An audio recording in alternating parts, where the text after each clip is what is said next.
मेरा छोटा भाई रोज हमारी सौतेली माँ के कमरे में जाता और कई घंटों से वापस आता। रात को भी अक्सर वो दोनों एक साथ सोते थे। कुछ महीनों बाद मुझे पता चला कि वो प्रेग्नेंट है। बिना पति के वो पेट से कैसे हो गई। तभी एक दिन मैंने देखा कि मेरा भाई तो माँ के। मेरा नाम राहुल है। मैं और मेरा छोटा भाई अपने माता पिता के दो ही संतान थे। मेरे पिताजी ज़्यादा अमीर नहीं थे, इसलिए वह एक ऑटो रिक्शा चलाकर ही हम लोगों का गुजारा करते थे। घर पर दो वक्त का खाना और हम दोनों भाइयों की अच्छे से पढ़ाई के अलावा वह कुछ भी नहीं कर पाते थे। लेकिन हम अपने छोटे से आशियाने में बहुत ज़्यादा खुश थे। मेरी उम्र केवल 12 साल की और मेरा छोटा भाई मुझसे 5 साल छोटा था। इसलिए जब मुझे थोड़ी बहुत समझ आने लगी तो मैंने पापा का हाथ बटाना शुरू कर दिया, क्योंकि मुझे पता था कि यूँ इस कदर घर चलाना कितना मुश्किल होता है। इसलिए मैं अपनी जिम्मेदारियों को बखूबी समझने लगा। लेकिन हमारे इस खुशी के आशियाने में ऐसा दुख आएगा, इसके बारे में हमने ज़रा भी नहीं सोचा था। जब हम दोनों भाई ज़्यादा बड़े भी नहीं हुए थे तो हमारी माँ का देहांत हो गया। हमारी माँ के जाने के बाद हम लोगों के ऊपर तो मानो दुखों का पहाड़ टूट पड़ा था। हमें बिल्कुल भी समझ में नहीं आ रहा था कि हम लोग माँ के बिना कैसे रहेंगे। अभी पिताजी भी पूरी तरह से टूट चुके थे, क्योंकि वह जब भी काम के लिए बाहर जाते थे तो हम दोनों भाइयों की देखभाल के लिए घर पर माँ होती थी। और एक जीवन साथी का साथ क्या होता है, यह तो पिताजी ही जानते थे। लेकिन अब माँ के जाने के बाद हम तीनों को ही उनकी कमी महसूस होने लगी। लेकिन अब अफसोस करने के अलावा हम कर भी क्या सकते थे। हम चाहकर भी माँ को वापस नहीं ला सकते थे। हमें हर रोज़ माँ की कमी महसूस होती थी, क्योंकि माँ अपने हाथों से हमें खाना खिलाती थी और हमारी पढ़ाई लिखाई में भी हमारा खूब सहयोग करती थी। हमारी माँ की कमी को देखते हुए पिताजी ने शायद दूसरी शादी करने का प्लान बना लिया। उन्होंने अपने चाचा जी से कह दिया कि मुझे भी दूसरी शादी करनी है, ताकि मेरे बच्चों को एक बार फिर से माँ मिल जाए। जब तक वह बड़े ना हो जाएं, तब तक उनकी सौतेली माँ उनका साथ देगी। लेकिन हम लोगों को तो पता भी नहीं था कि सौतेली माँ होती क्या है। जब पिताजी शादी करके घर पर आए तो हमें एक नई औरत देखने को मिली। हम लोगों के मन में बहुत सारे सवाल थे कि यह औरत कौन है और इस कदर हमारे घर में क्यों आई है। और पिताजी जो दर्जा माँ को देते थे, वह दर्जा इसे क्यों दे रहे हैं। तभी एक रोज़ पिताजी मेरे कमरे में आए और कहने लगे कि तुम्हारा छोटा भाई तो अभी बहुत ज़्यादा छोटा है, उसे तो समझाने पर भी वह कुछ नहीं समझेगा।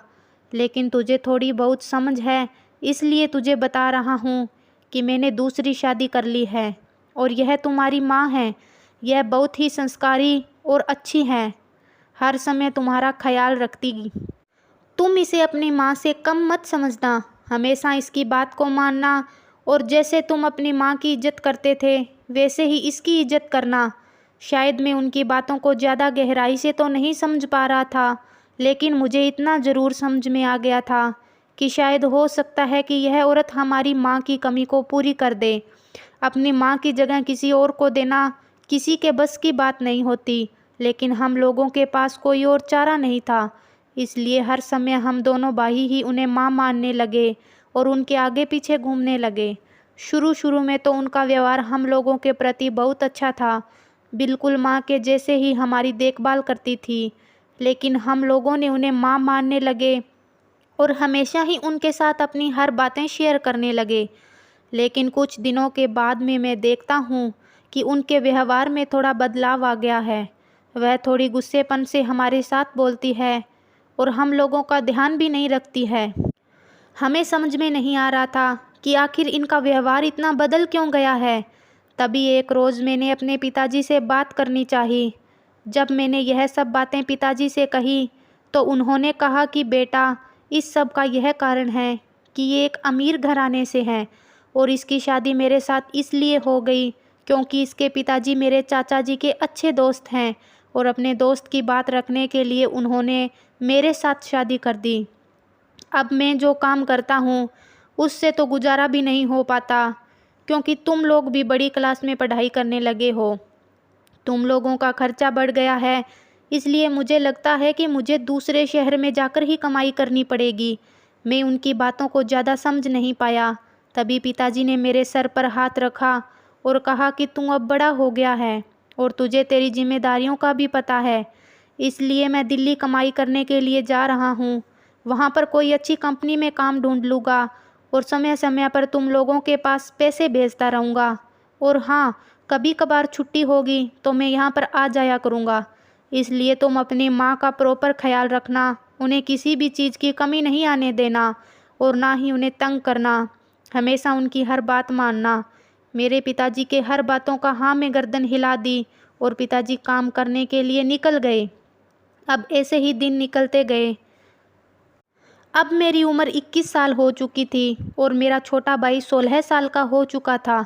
पिताजी तो साल में एक आध बार ही घर पर आते थे, वरना वहीं से पैसे भेज देते। अब मैं भी कॉलेज में चला गया और अच्छे से पढ़ाई करने लगा। हमारी सौतेली माँ भी हम लोगों के साथ अच्छा व्यवहार करने लगी। उनके व्यवहार में अब कोई भी तरह का बदलाव नहीं था। हम लोगों की पढ़ाई में मदद करती और खाने पीने का पूरा ध्यान रखती थी। इसलिए हमारे दिन अच्छे से गुजर रहे थे। लेकिन अब मेरे पिताजी को गए पूरे 2 साल बीत चुके थे। हम लोगों ने पिताजी से बात की तो वह कहने लगे कि कंपनी में काम बहुत ज़्यादा है, इसलिए अभी 1 साल और आना नहीं हो पाएगा, इसके बाद ही मैं आ पाऊँगा।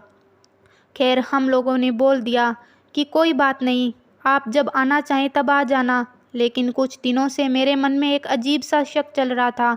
मेरा छोटा भाई हर रोज़ मेरी सौतेली माँ के पास ही रहता था, जबकि मेरी सौतेली माँ उसे ज़्यादा पसंद नहीं करती थी। लेकिन फिर भी वह अब इतनी अच्छी क्यों लगने लगी है। रात को अक्सर मेरी सौतेली माँ उसे अपने पास ही सुलाती थी और दिन भर स्कूल से आने के बाद उसे अपने पास ले जाती और अंदर से कमरा बंद कर देती थी। आखिर उन दोनों के बीच ऐसा क्या होता था। शुरू में तो मुझे उन लोगों पर कुछ भी शक नहीं हुआ। आखिर एक माँ बेटा है, अगर उन्हें मेरा छोटा भाई ज़्यादा पसंद है तो वह उनके साथ रहती हैं, मुझे इससे कोई आपत्ति नहीं हुई। लेकिन हद तो तब हो गई जब छोटा सा काम भी होता तो वह उसी से कहती और हमेशा अपने पास रखती और अपने पूरे बदन पर अब मेरे छोटे भाई से मसाज भी करवाती थी। आखिर एक माँ होकर अपने बेटों के साथ ऐसा कैसे कर सकती है। अब तो मेरे मन में अजीब से शक होने लगे। मैं अब कोई बच्चा नहीं था, 20 साल से ऊपर मेरी उम्र हो चुकी थी। मुझे सब कुछ समझ में आता था कि क्या सही है और क्या गलत है। लेकिन शायद मेरी सौतेली माँ पता नहीं क्या कर रही थी। मैं चाहकर भी उन लोगों के ऊपर अपनी सोच को बदल नहीं पा रहा था। अब तो मेरे छोटे भाई के व्यवहार में भी बदलाव आने लगा। वो तो जैसे चिड़चिड़ा सा हो गया था। लेकिन वह पहले हमेशा मेरी हर बात मानता था, बिल्कुल पापा के जैसा ही मेरे साथ मान सम्मान करता था। मैं जैसे उसे बोलता था वह वैसा ही करता था। लेकिन इन दिनों तो वह इतना बदतमीज हो गया था कि मेरी किसी भी बात को सुनने के लिए तैयार नहीं था। लेकिन गुस्सा तो मुझे तब आया जब उसने अपनी पढ़ाई लिखाई में भी अपना ध्यान हटा लिया था। जैसे ही स्कूल से वापस आता, सीधा मेरी माँ उसे अपने कमरे में ले जाती और अंदर से कमरा बंद कर देती और देर रात को बाहर निकलती और खाना खाकर वापस कमरे में चले जाते और सवेरे वही सब शुरू हो जाता। सचिन के स्कूल से मुझे रोज़ाना फ़ोन आने लगे और वह कहने लगे कि तुम्हारा भाई पढ़ाई में बिल्कुल भी ध्यान नहीं देता है और ना ही यह अच्छे से स्कूल का काम करके लेकर आता है। आखिर यह सब चल क्या रहा है।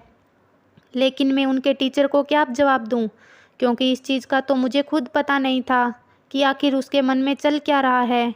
और इन सब की वजह सिर्फ मेरी सौतेली माँ ही थी, क्योंकि वह उसे पढ़ाई करने ही नहीं देती थी, हर समय अपने खुद के चिपकाए रखती थी। अब मुझे लगने लगा कि पिताजी से बात करना ही सही है।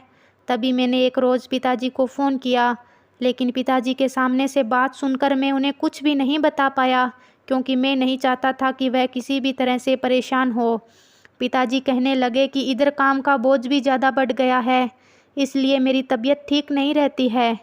मैंने पिताजी से वापस आने को कहा, लेकिन वह कहने लगे कि जितना मैंने काम पकड़ा है उतना तो पूरा करना ही पड़ेगा, क्योंकि पैसे जो ले लिए हैं। मैंने पिताजी से कुछ भी नहीं कहा, क्योंकि मेरे मन में आ गया कि अगर मैं उन्हें कुछ भी बताऊंगा तो वह बेवजह फ़िक्र करेंगे और अपनी तबीयत फिर से ख़राब कर लेंगे। तभी पिताजी कहने लगे कि तुम्हारे भाई और माँ कैसे हैं, उन लोगों के साथ तुम अच्छे से रहते हो ना। तभी मैंने उनसे कहा कि हाँ, भाई भी ठीक है और माँ भी अच्छी हैं। तभी पिताजी कहने लगे कि ठीक है, बहुत खूब, अपनी माँ की बातें मानते रहना और हमेशा उन लोगों का ख्याल रखना। जो जिम्मेदारी मेरी है वह तुम निभाना। लेकिन मेरे मन में एक बोझ सा आ गया और आंखों में आंसू थे कि मैं अब पिताजी को क्या बताऊं कि यहाँ सब क्या चल रहा है। मेरा छोटा भाई जो पढ़ाई में अव्वल था, वो भी आजकल पढ़ाई से बिल्कुल हट चुका है और उन दोनों के बीच ऐसा क्या होता है मुझे ज़रा भी खबर नहीं है। खैर, मैंने जैसे तैसे अपने दुख को दबा लिया और पिताजी से ऐसे ऐसे बात करके फ़ोन काट दिया। अब मेरे को ही सब कुछ पता करना था। मैंने अपने मन में ठान लिया कि मुझे ही सब पता करना है कि आखिर इन लोगों के बीच हो क्या रहा है।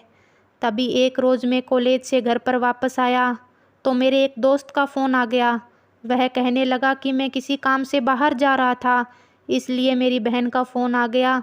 दरअसल मेरी बहन प्रेग्नेंट है, इसलिए उसके चेकअप करवाने लेकर आना है। इसलिए क्या तू मेरे साथ चलेगा? क्योंकि 2 लोग साथ में हो तो ज़्यादा बेहतर रहता है। तभी मैंने कहा कि क्यों नहीं, तुम्हारी बहन तो मेरी बहन जैसे ही हैं, हम लोग चलेंगे। तभी मैं अपने कपड़े बदले और अपने दोस्त के साथ चला गया। हम लोग उसकी बहन को लेकर अस्पताल में पहुंच गए और उनका चेकअप करवाने लगे।